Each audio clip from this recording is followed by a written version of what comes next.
السلام علیکم ورحمۃ اللہ وبرکاتہ۔ میں راقب عالم، آپ دیکھ رہے ہیں میرے یوٹیوب چینل ایم راقب عالم آفیسیل۔ محترم ناظرین کرام، آج ہم بات کرنے جا رہے ہیں بیوی کی خبر گیری کے سلسلہ میں۔ اس سلسلہ میں بہترین مثالیں ہیں، چنانچہ ہم پہلے بیوی کی ضروریات کی طرف آتے ہیں۔ بیوی کو کیا خبر گیری چاہیے؟ تو ذرا دیکھیے کہ حضرت موسیٰ علیہ السلام کی اہلیہ حاملہ ہے، سردی کا موسم ہے، ٹھنڈے میں کانپ رہے تھے، تو خاوند نے محسوس کیا کہ میرے بیوی کا گرمی کی ضرورت ہے۔ آپ وہ نکلے آگ کو تلاش کرنے کے لیے۔ تو حضرت موسیٰ علیہ السلام کا آگ ڈھونڈنے کے لیے نکلنا اس بات کی دلیل ہے کہ اپنے بیوی کی کیا خبر گیری کا جذبہ ان کے دل میں تھا۔ اسی پر اللہ پاک رب العالمین نے ان کو نبوت عطا فرمائی۔ حجت الوداع کے موقع پر اونٹ پر عورتیں سوار تھیں۔ اس کی لگام ایک صحابی کے ہاتھ میں تھی جن کا نام تھا انجاشہ رضی اللہ تعالی عنہ۔ ایک موقع پر وہ اونٹ کو ذرا تیز چلا رہے تھے، تو جب ان کو اونٹ تیز چلاتے ہوئے دیکھا تو نبی پاک صلی اللہ علیہ وسلم نے فوراً کہا، انجاشہ، تمہارے اس اونٹ کے اوپر شیشہ کی بنی ہوئی چیزیں سوار ہیں، ذرا ان کا خیال رکھو۔ قواریر کا لفظ استعمال کیا۔ قواریر کا ترجمہ شیشے کی بنی ہوئی چیز بھی کہہ سکتے ہیں، اور اگر مجھ سے ترجمہ کرائے تو اس کو ڈائمنڈ بھی کہہ سکتے ہیں، کہ نازک چیزیں اس اونٹ کے اوپر سوار ہے۔ ان کو تیز چلاؤ گے تو ان کو مشقت ہوگی۔ اللہ کے پیارے حبیب صلی اللہ علیہ وسلم کی زندگی پر قربان جاؤ کہ عورتوں کی اتنی سی تکلیف کا بھی فوراً خیال کیا، اسی کو کیا خبر گیری کہتے ہیں۔ آپ دیکھیں، حجت الوداع ہی کی بات ہے کہ نبی پاک صلی اللہ علیہ وسلم جب حج کر کے واپس تشریف لائے تو آپ صلی اللہ علیہ وسلم آنا چاہتے تھے۔ خیمے میں آئے تو حضرت عائشہ صدیقہ رضی اللہ تعالی عنہ رو رہی تھی۔ حضرت عائشہ صدیقہ رضی اللہ تعالی عنہ رو رہی تھی۔ پوچھا، یا عائشہ کیوں رو رہے ہو؟ اے اللہ کے حبیب صلی اللہ علیہ وسلم، آپ تشریف لائے تھے تو آپ نے عمرہ کیا تھا، میں عذر کی وجہ سے میں عمرہ کی وجہ سے حرام میں داخل نہیں ہو سکتی تھی۔ اب حج تو میں نے کر لیا لیکن عمرہ نہ کر سکی۔ اگر سے اس موقع پر آپ صلی اللہ علیہ وسلم کو واپس آنا تھا، لیکن نبی پاک صلی اللہ علیہ وسلم نے فرمایا، اچھا، ہم یہاں انتظار کرتے ہیں، تم اپنے بھائی عبد الرحمن کے ساتھ چلے جاؤ اور عمرہ کر کے آ جاؤ۔ تو دیکھیے، ان کی ایک جائز تمنا تھی، ایک خواہش تھی جس پر وہ اداس ہو کے رو رہی تھی۔ تو اللہ کے پیارے حبیب صلی اللہ علیہ وسلم نے ان کی خبرگیری کا اظہار کیا۔ تو عورتوں کی اس طرح کی چیزوں کا خیال رکھنا اے مرد کی ذمہ داری کے فہرست میں شامل ہے۔ اور دوسرے چیز ہے ٹرینڈنگ۔ چنانچہ نبی پاک صلی اللہ علیہ وسلم کی مبارک زندگی میں یہ چیزیں بھی نظر آتی ہیں۔ سبحان اللہ۔ چنانچہ حضرت صفیہ رضی اللہ تعالی عنہ جو پہلے یہودیہ تھی، پھر اسلام لائی، نبی پاک صلی اللہ علیہ وسلم کے نکاح میں آ گئے۔ تو جس دن نکاح ہوا اور وہ نبی پاک صلی اللہ علیہ وسلم کے پاس آئی تو اللہ کے حبیب صلی اللہ علیہ وسلم نے چاہتے تھے کہ آج ان سے میری ملاقات ہو جائے، مگر اسی دن تو خیبر فتح ہوا تھا، اسی دن تو اس کا خاوند قتل ہوا تھا یا باپ قتل ہوا تھا، قوم کے لوگ مارے گئے تھے۔ تو صفیہ رضی اللہ تعالیٰ عنہ کی طبیعت پر کچھ غم تھا۔ نبی پاک صلی اللہ علیہ وسلم چاہتے تھے کہ آج ہی رخصتی ہو جائے۔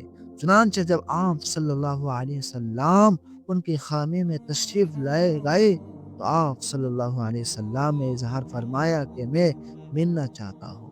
تو انہوں نے آگے سے عرض کیا، اے اللہ کے حبیب صلی اللہ علیہ وسلم، ہاں ملاقات کو کل کی رات کے لیے مؤخر کر لیتے ہیں۔ تو نبی پاک صلی اللہ علیہ وسلم نے ان کی بات کو قبول فرما لیا۔ آپ ذرا سوچئے کہ عام مرد کی جب طبیعت ہوتی ہے میل ملاپ کی، تو اس کے لیے تو پھر منٹ گزارنے کی مشکل ہوتے ہیں،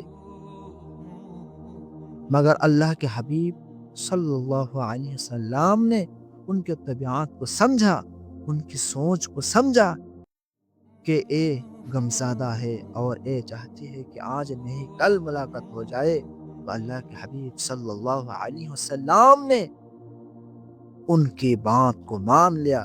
پھر جب دوسرے دن ملاقات ہوئی، اس وقت انہوں نے یہ کہا کہ میں نے کل اسی لیے نہ کی تھی، اسی لیے منع کی تھی کہ مجھے ڈر یہ تھا کہ کہے آپ تو میرے ساتھ میل ملاپ میں مصروف ہو، اور آپ کے دشمن اتنا قریب تھے کہ وہ آپ کے خیمے پر حملہ نہ کر دے، تو مجھے آپ کی جان زیادہ عزیز تھی، اسی لیے کل میں نے اس کام سے منع کی تھی۔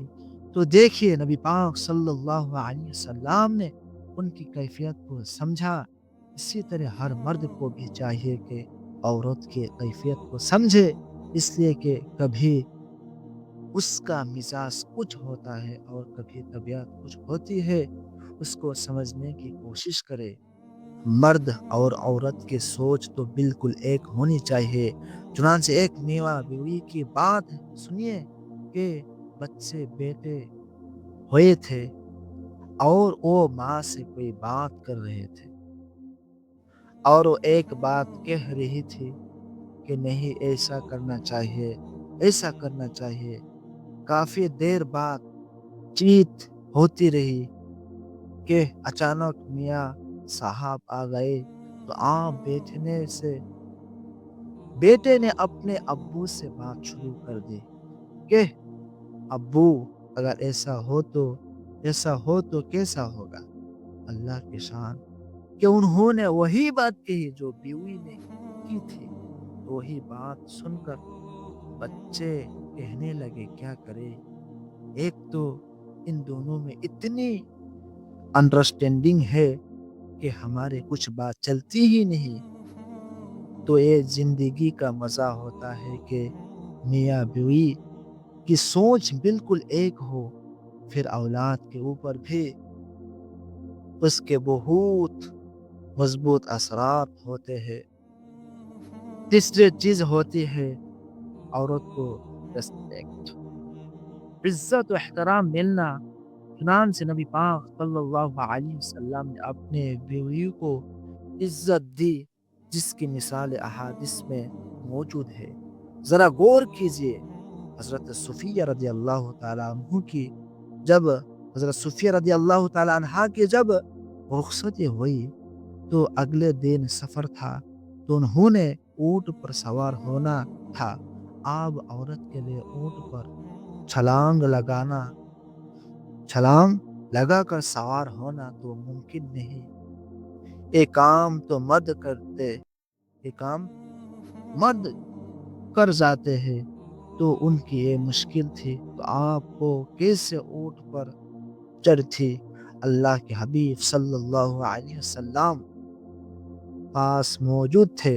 حضرت حدیث پاک میں ہے، نبی پاک صلی اللہ علیہ وسلم نے اپنے ران مبارک آگے کی اور فرمایا صفیہ تم میری ران کے اوپر پاؤں رکھو، پھر سیڑھی بنا کر اس سے اوپر تم چڑھ جاؤ۔ اللہ کے پیارے حبیب صلی اللہ علیہ وسلم کا یہ عمل مردوں کے لیے اوپنر آنکھ کھولنے والا ہے کہ محبوب خدا صلی اللہ علیہ وسلم ایک ضرورت کو محسوس فرما کر اپنے ران کو پیش فرما رہے ہیں کہ تم اس پر پاؤں رکھو اور اپنے اونٹ کے اوپر چڑھ جاؤ۔ چنانچہ ایک صحابی رضی اللہ تعالی عنہ نے نبی پاک صلی اللہ علیہ وسلم کو دعوت دی، اے اللہ کے حبیب صلی اللہ علیہ وسلم، آپ میرے طرف سے کھانا قبول فرمائیے۔ آپ نے فرمایا عائشہ بھی شریک ہو گئی۔ آپ نے فرمایا عائشہ بھی شریک ہوگی۔ اس نے کہا کہ میرے پاس تو بس اتنا ہے کہ آپ کو کھلا سکوں۔ فرمایا میں اکیلے نہیں آؤں گا۔ پھر دوبارہ انہوں نے کہا، آپ نے کہا نہیں آؤں گا۔ جب تیسرے مرتبہ انہوں نے کہا جی ہاں میں آپ کی بیوی کو بھی دعوت کروں گا، تو نبی پاک صلی اللہ علیہ وسلم نے فرمایا اچھا میں تمہاری دعوت قبول کرتا ہوں۔ تو بیوی کی عزت بنانا یہ میاں کے اختیار میں ہوتا ہے۔ آپ اگر خاوند بیوی کو ایسی عزت دے تو وہ کیوں نہیں خاوند پر قربان ہوگی۔ میں اسی پر اپنا بیان اختتام کرتا ہوں۔ اللہ پاک سبھی کو صحیح صحیح سمجھنے کی اور اس پر عمل کرنے کی توفیق عطا فرمائے۔